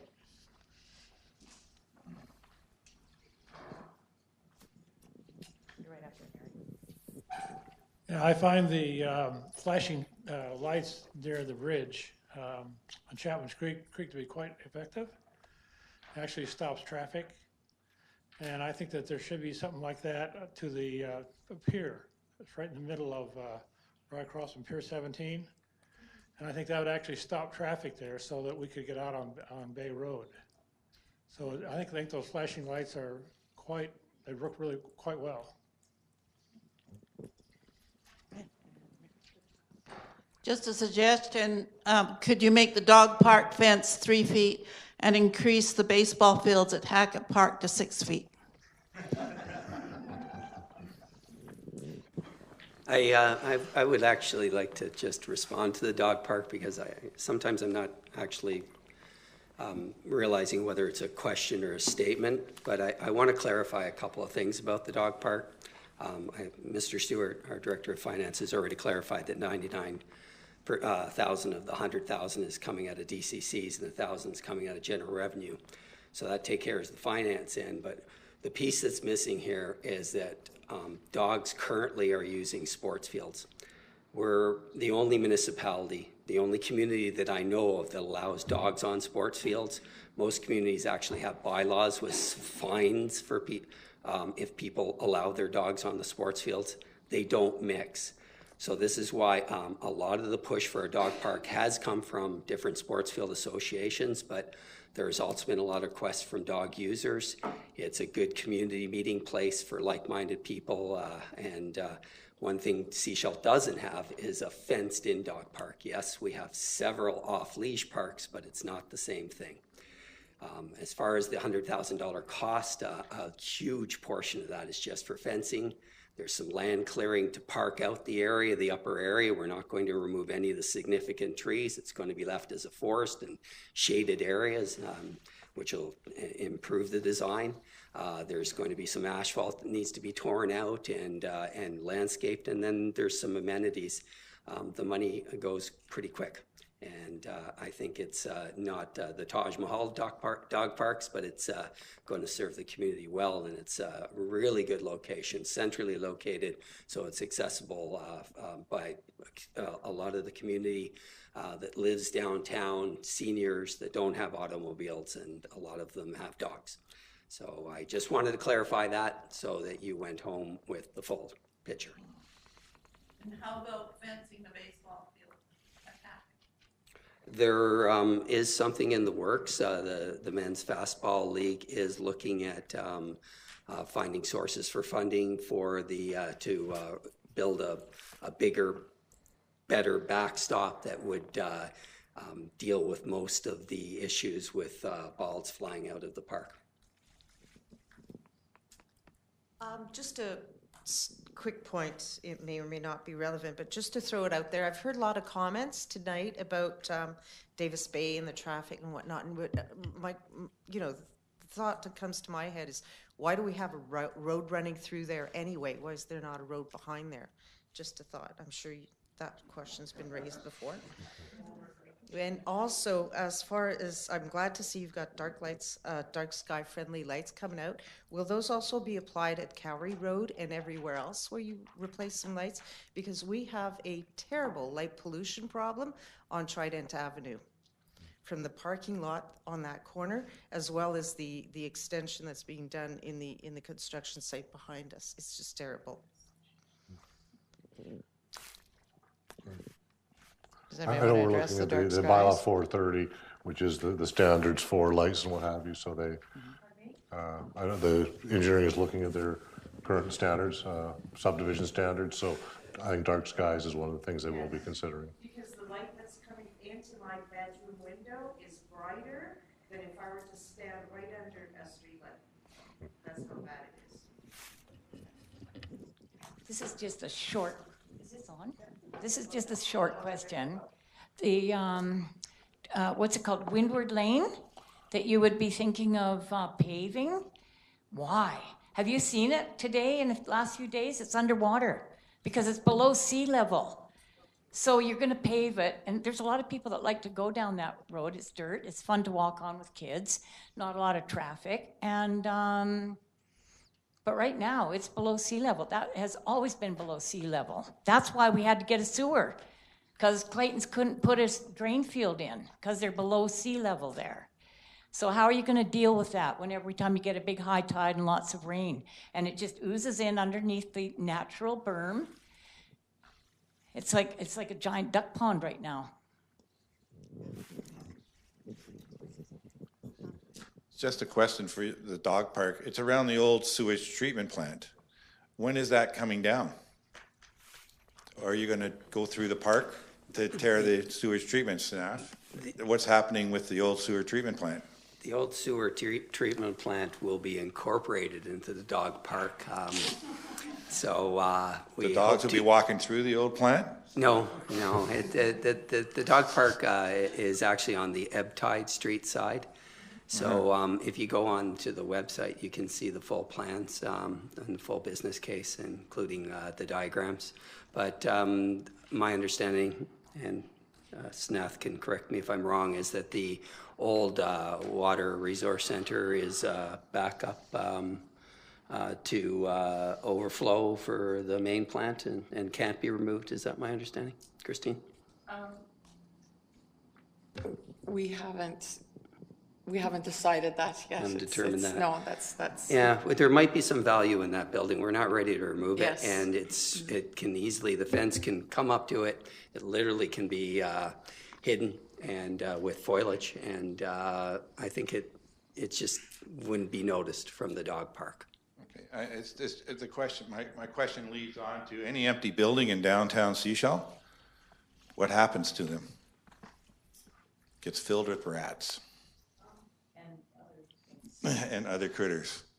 So I asked this last year, does anybody actually go through periodically and check to see if that building is going to be usable?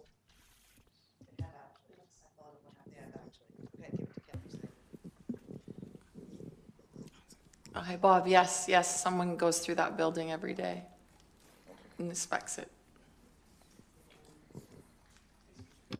On the Sun Coaster Trail, the portions that are already built it's very questionable if the utilization of them is very high. I've ridden them lots, and I rarely, if ever, see anybody else on them. If we're gonna, and a lot of money has been spent on them compared to the other 500 kilometers of trail on the Sunshine Coast that were mostly built by volunteer. If we're going to spend $250,000 on a trail, you feel it's going to be justified from a utilization point of view, or are you just getting hooked into the whole notion of the Sun Coaster Trail? I'm definitely hooked. I'm part of the Seamless team with the SCRD that's been planning the Sun Coaster Trail, and we believe once the trail is completed, it's going to be a big tourist attraction. The portion that we're talking about from the airport to Selma Park, actually not a lot of money was spent on that because from the airport down to Chapman Creek was built by volunteers and then handed over to the district. The district did put in the 52-foot span over the Chapman River at a cost of about $30,000, and probably another 20 has been spent on the upper portion. And then this year we just spent another $17,000 improving 13 sections of the Chapman trails that all intertwine with the Sun Coaster. So as far as your question on the rest of the trail being built out, yes, there is some major sections that need actual physical construction, and we will be looking at other funding sources as well as we move along here. If grant opportunities or volunteers come along, that might help mitigate some of the costs. But we definitely want them built to the standard that would be acceptable to the users that we anticipate will come when this trail is completed. How you use the word anticipate, that's a very vague phrase. Yeah. It's based on what criteria? Do you assume that it's going to be a draw in a large cycling community or hiking community from off coast? Right. Well, once the trail is completed, it's going to connect with the existing portion that's already done. I'm not sure of the numbers of usage on the upper section since it's in the Sunshine Coast Regional District. But once the trail is completed, it's going to be a big marketing draw for cyclists and pedestrians to this area. Where's the evidence of that coming from is it's just from the SCRD's studies and our studies of it, and the actual numbers we won't know until it's built. But the old saying, if build it and they will come. Thank you. I'm not sure of that. Of course, if you want to go with the regional district studies, you think of how they dealt with water, and you might have another idea altogether. Okay. Perry, this Sun Coaster, is this the one that's going from Egmont to Langdale? Yes, and the And this is sections the that last are completed right phase? now are from Homesite Creek up to Egmont. So that was kind of the easy part for the SCRD to do. They have a much bigger challenge than Seashell does. In fact, we've built the hardest section's already been built. The river crossing probably was the most trickiest bit. A lot of the money that we're going to be spending on that is really for wayfinding. We want a cohesive wayfinding from one end to the other so that you basically just can't get lost. And I really anticipate that this is going to be a huge draw for tourism. It's going to add, there'll be peripheral businesses built around it. It'll see increase in tourism to this area. Will you have a Kim parking service so far? There'll be one, and that's being built right now. This is a process question. So it says that we have until February 1st to make comments on the budget. So what is going to be, is there going to be some kind of response, or is it just that acknowledge that we've made comments and left at that? So I want to know, is there going to be some follow-up? So for example, like instead of buying a $50,000 hybrid car, why don't you just buy an electric car? You know, for an example, so are we going to get answers to the questions that we pose? We will generally try to answer the questions that are posed. Everything, questions, answers, or comments will be collated and provided to council in a full report. So anything that was said tonight, anything that was received online prior or up to February 1st, we just cut it off simply because I have to take the time to collate it to get the report done. Even after that, any other comments that are received, we will forward them to council. They just simply won't be reported in a public meeting. So every comment received. Pardon me?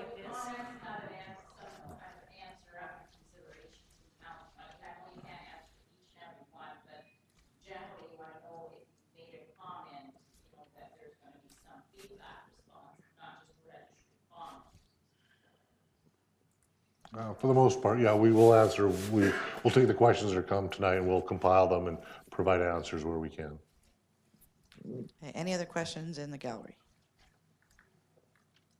We do have one more question online. The question is, and I think there's probably a whole bunch of us that would like to answer it, if our property tax rate is so high because the majority of revenue comes from residential property taxes, what is council doing to attract businesses to Seashell so the reliance on residential taxes can be minimized? How long before our taxes can come down because these double-digit increases year over year are not sustainable? Such a good question. Part of my job in communications is also economic development. I've been trying to take advantage of opportunities that I see. Seashell made the BC Business Magazine's one of the top 20 places to work in BC. We took advantage of that and put an ad in BC Business Magazine next to where they said how great we are and said, yes, we are really great and you should move your business here. Tourism magazines, we've got an ad coming out that isn't, you should come to the Sunshine Coast, because the magazine is actually going to be published on the Sunshine Coast. So the tourists are already here. And so our ad says, you want to stay here all the time? Bring your business. You can live here. It's like being on vacation every day. So we're doing little things all the time. We now have some pages on our website for people who are contemplating moving their business to Seashell, so they understand, what the tax rates are, how council will work with them, what resources are available to them. And then as well, the District of Seashell contributes to SCREDO, which is the Sunshine Coast Regional Economic Development Organization, so that regionally we have an organization that helps the entire Sunshine Coast to ensure that our local businesses are successful and also encourage more businesses to come to the Sunshine Coast. Is there anything else we do? Not at this point. Excuse me, sir. Tim Hortons is trying to build a place, and basically Ricky's is needing workers, Starbucks is needing workers. Long story short, this is a joke off, but basically I don't understand what you guys are doing. Like, basically, if you actually look at the point, no one actually wants to work. I don't know, long story short, everyone's cut down, no jobs, like, a lot of people need workers. So if you actually want to talk, it'd be a good idea to figure that out, I don't know, $15 an hour, excuse me. That lady, you kicked me out. Yeah, don't. Thank you. Excuse me, I'm really frustrated with all 9 yards. You guys are hoopy doopies. Maybe to follow, up on that, there's no places for workers to rent in Sechelt. The Canadian Tire had to shut down their garages for 3 to 4 months because they couldn't get any workers to work at their garages. And there has to be something done about rentals. The Sunshine Coast Affordable Housing Society has combined with Community Futures and a number of other organizations and have been looking at that. There's going to be a public meeting where they've come up with some proposals. Last in the 20-something, 25, 26, 27, somewhere in there in February. Yes, this is for workplace housing. Okay. So there are a number of initiatives happening behind the scenes. Quite a few tourist countries in the world that have built their economies around tourism are now starting to rethink that. I think it's not necessarily the magic bullet that a lot of people think it is. And I think you have to develop a diverse economy, and maybe $250,000 for a trail that we anticipate a lot of people are going to use could be better spent on something that a little more tactile. Okay, any other questions from the online? No more questions online. Any other questions in the gallery? Back to you, Mr. Stewart.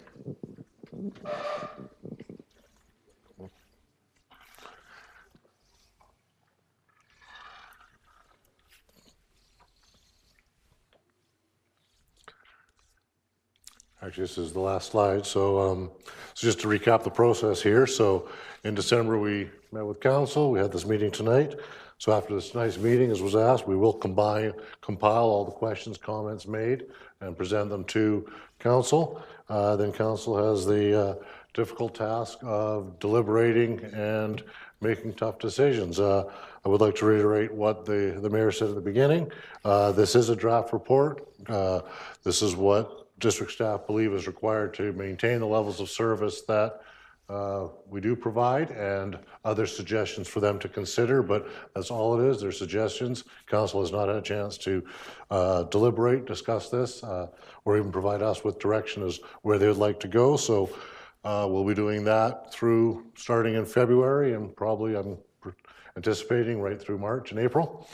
And ultimately it's to adopt the bylaws in May. So those final comments there, we'll keep passing comments along to council as they come in.